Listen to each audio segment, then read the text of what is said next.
video.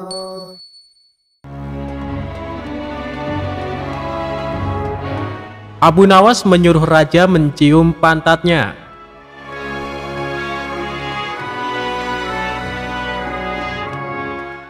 Suatu ketika Raja Harun sedang galau dengan sikap Abu Nawas. Hal tersebut karena sikap Abu Nawas yang telah membuat raja malu di depan para pejabat kerajaan. Sehingga raja berniat membalas dendam dengan membuat jebakan terhadap Abu Nawas. Apabila Abu Nawas gagal menghadapi jebakan itu, maka sebuah hukuman akan diberikan kepadanya. Segera saja Abu Nawas dipanggil untuk menghadap raja.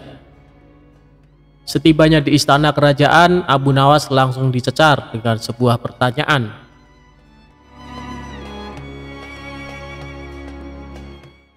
"Wahai Abu Nawas, di depan mejaku itu ada daging ayam panggang yang lezat. Tolong segera ambilkan," pinta baginda raja.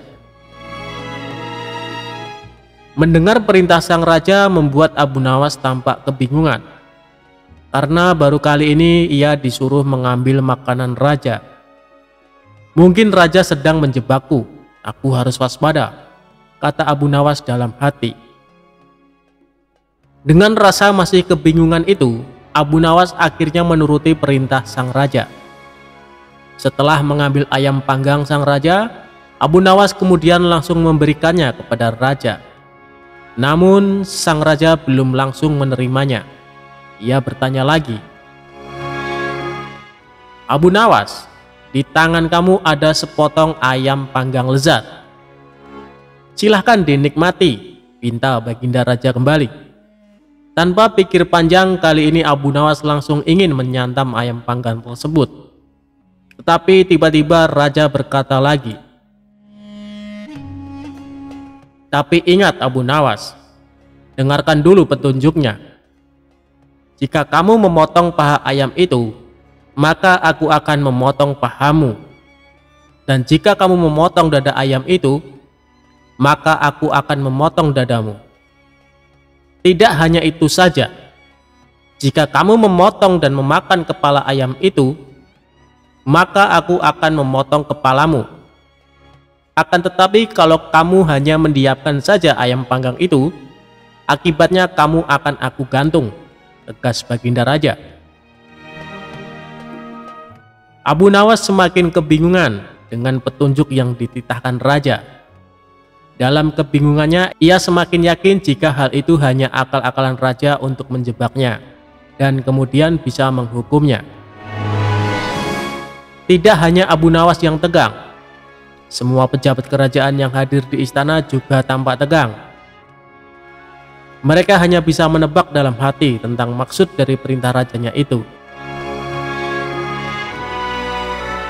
Hampir 10 menit lamanya Abu Nawas hanya membolak-balikan ayam panggang itu. Suasana kerajaan waktu itu mendadak hening.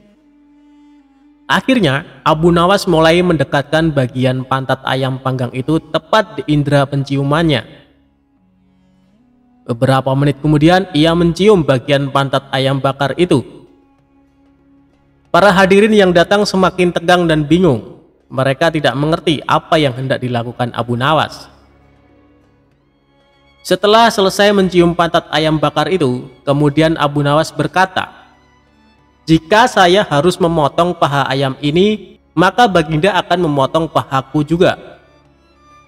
Jika saya harus memotong dada ayam ini, maka baginda akan memotong dadaku. Jika saya harus memakan dan memotong kepala ayam ini, baginda akan memotong kepalaku. Tetapi coba lihat, yang saya lakukan adalah mencium pantat ini," kata Abu Nawas. "Apa maksudmu, wahai Abu Nawas?" tanya baginda raja. "Maksud saya adalah, kalau saya melakukan demikian, maka baginda juga akan membalasnya demikian. Layaknya ayam ini, bukan? Nah, saya hanya mencium pantat ayam panggang ini saja. Maka baginda raja juga harus mencium pantat saya ini," jelas Abu Nawas. Sontak penjelasan Abu Nawas ini membuat suasana yang tegang menjadi tak menentu. Para pejabat yang hadir menahan tawa, tetapi ragu-ragu karena takut dihukum raja. Sementara itu, raja yang mendengar ucapan Abu Nawas mulai memerah mukanya. Raja tampak malu untuk kesekian kalinya. Untuk menutupi rasa malunya itu, beliau memerintahkan Abu Nawas untuk pulang dan membawa pergi ayam panggang yang lezat itu. "Wahai Abu Nawas, cepatlah pulang, jangan sampai aku berubah pikiran," kata raja. Setibanya di rumah, ia mengundang beberapa tetangganya untuk berpesta ayam panggang. Hal ini untuk kesekian kalinya Abu Nawas sukses mempermalukan raja di depan para pejabat kerajaan.